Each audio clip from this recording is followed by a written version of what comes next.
नमस्कार मित्रांनो, मी उमेश जाधव पुन्हा आपल्या एका नवीन व्हिडिओमध्ये सहर्ष स्वागत करत आहे। तर मित्रांनो, या ठिकाणी RT ॲडमिशन 2026-27 साठी जे आहे पहिली सोडत या ठिकाणी जाहीर झालेली आहे। यामध्ये भरपूर मुलांची या ठिकाणी निवड झालेली आहे।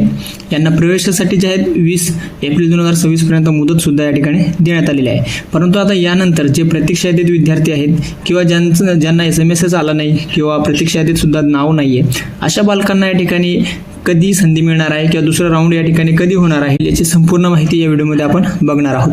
चला तर व्हिडिओला सुरुवात करूया। त्यापूर्वी चॅनलवरती जर पहिल्यांदा आला असाल तर चॅनलला सबस्क्राईब करून सोबतच घंटेचं बटन प्रेस करून ठेवा, जेणेकरून आपल्याला RT ॲडमिशन संदर्भातली सर्व अपडेट्स वेळोवेळी मिळत राहील। चला तर व्हिडिओला सुरुवात करूया। तर मित्रांनो, या ठिकाणी सर्वात अगोदर जे आहेत आपण जिल्हानिहाय कोणत्या जिल्ह्यामध्ये किती विद्यार्थ्यांचं सिलेक्शन झालेलं आहे, किती जागा या ठिकाणी रिक्त आहेत आणि दुसरा राऊंड कधी होणार आहे, तुमच्या बालकांचा नंबर जो आहे लागणार आहे की नाही तोही या ठिकाणी बघून घेऊया। तर तुम्हाला RTच्या ऑफिशियल वेबसाईटवरती आल्यानंतर या ठिकाणी साईडला उजव्या साईडला जे आहेत कॉर्नरमध्ये RT 2026-27 स्टेटस म्हणून एक ऑप्शन आहे।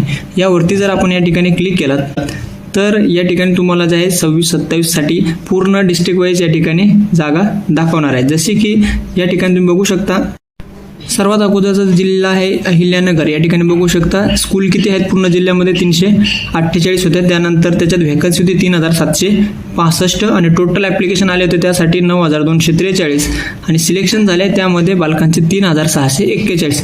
म्हणजे जवळपास त्या ठिकाणी व्हॅकन्सी किती पूर्ण डिस्ट्रिक्टमध्ये 3765 आणि सिलेक्शन किती विद्यार्थ्यांचं झालेलं आहे 3641। म्हणजे जवळपास आता फक्त व्हॅकन्सी किती राहिली आहे अहिल्यानगरमध्ये 124 ते 25 जागा। परंतु यामध्ये होतं काय, या ठिकाणी आता पुढचा ऑप्शन जो दिलेला आहे कन्फर्म ॲडमिशन, यामध्ये 3641 ॲडमिशनमधून जर या ठिकाणी डॉक्युमेंट व्हेरिफिकेशनमध्ये काही विद्यार्थ्यांचं ॲडमिशन रद्द झालं किंवा बरेच पालकांना ठिकाणी स्कूल वगैरे आवडत नाही तर ते घेत नाहीत, अशा वेळेस किंवा काही बालकांचे एजचं काही प्रॉब्लेम वगैरे असेल तर ॲडमिशन होत नाही। यामुळे काय होतं, या ठिकाणी व्हॅकन्सी वाढून जाते। मग व्हॅकन्सी वाढल्यामुळे काय होईल, जे प्रतीक्षा यादी आहे, जे वेटिंग लिस्टमधले विद्यार्थी आहेत त्यांना या ठिकाणी दुसऱ्या राऊंडमध्ये संधी दिली जात असते।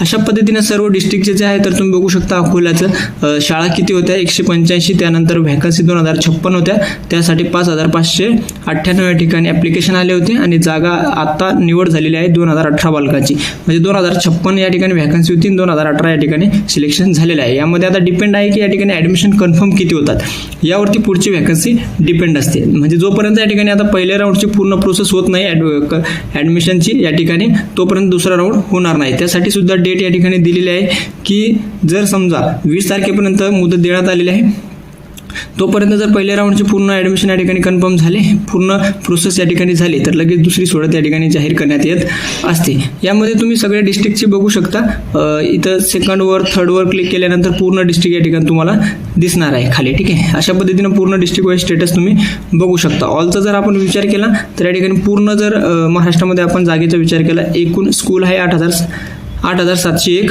त्यामध्ये RT व्हॅकन्सी जे आहेत तर त्यामध्ये होती बघा 1,14,826, त्यासाठी ॲप्लिकेशन किती आले होते 2,89,286 आणि आता निवड झालेली आहे बालकांची 1,05,811। म्हणजे जवळपास 1,14,000 या ठिकाणी व्हॅकन्सी होती आणि 1,05,000 या ठिकाणी जागा निवड झालेली आहे पहिल्या यादीमध्ये। म्हणजे जवळपास अजून 5 आणि 14 म्हणजे जवळपास 9,000 जागा अजून रिक्त आहेत। त्यामध्ये वेटिंग लिस्टमधल्या विद्यार्थ्यांना संधी दिली जाईल आणि पुन्हा या ठिकाणी ॲडमिशन कन्फर्म नाही झाले निवड झालेल्या विद्यार्थ्यांमधून तर नक्कीच या ठिकाणी प्रतीक्षा यादीतील विद्यार्थ्यांना या ठिकाणी संधी दिली जात असते। आणि ज्या विद्यार्थ्यांचं नाव सपोज वेटिंग लिस्टमध्ये सुद्धा नाही तर त्यांनी काय करावं, फक्त थोडंसं वेट करावं लागणार आहे, कारण की प्रतीक्षा यादीतील विद्यार्थ्यांनी या ठिकाणी निवड झाली दुसऱ्या राऊंडमध्ये आणि त्यानंतर अजून स्कूल व्हॅकन्सी राहिलीत किंवा प्रतीक्षा यादीतील सगळे बालक या ठिकाणी संपले, तर नंतर जे बालक आहे आता की ज्यांना अजूनपर्यंत मेसेज आलेला नाही आहे किंवा प्रतीक्षा यादीत नाव नाही आहे, कुठं निवड झालेली नाही आहे, त्या विद्यार्थ्यांना सुद्धा या ठिकाणी संधी भेटू शकते। हे जवळजवळ प्रोसेस जे आहे 3 ते 4 राऊंड या ठिकाणी होत असतात, व्हॅकन्सीनुसार आहे। जर व्हॅकन्सी संपली तर 3 राऊंडमध्ये पूर्ण प्रोसेस संपेल, जर व्हॅकन्सी अजून बाकी राहिले 3 राऊंड झाल्यानंतर सुद्धा मग 4था राऊंड सुद्धा या ठिकाणी घेण्यात येत असतो। अशा पद्धतीने ही संपूर्ण प्रोसेस या ठिकाणी असणार आहे। आता दुसरी सोडत जी आहे तर ती 20 तारखेनंतरच कळणार आहे की या ठिकाणी 20 पर्यंत जर फर्स्ट राऊंडची प्रोसेस पूर्ण झाली तर सेकंड राऊंड लागेल किंवा यांना मुदतवाढ जर देण्यात आली पहिल्या राऊंडसाठी ॲडमिशनसाठी तर नंतर अजून दुसरा राऊंड सुद्धा वाढणार आहे। अशा पद्धतीने या ठिकाणी प्रोसेस असणार आहे। यामध्ये तुम्हाला अजून काही डाऊट शंका असेल तर तुम्ही नक्कीच कमेंट करून विचारू शकता। चला मग भेटू आपण अशाच अपडेट सोबत नवीन व्हिडिओ। धन्यवाद। जय हिंद, जय महाराष्ट्र।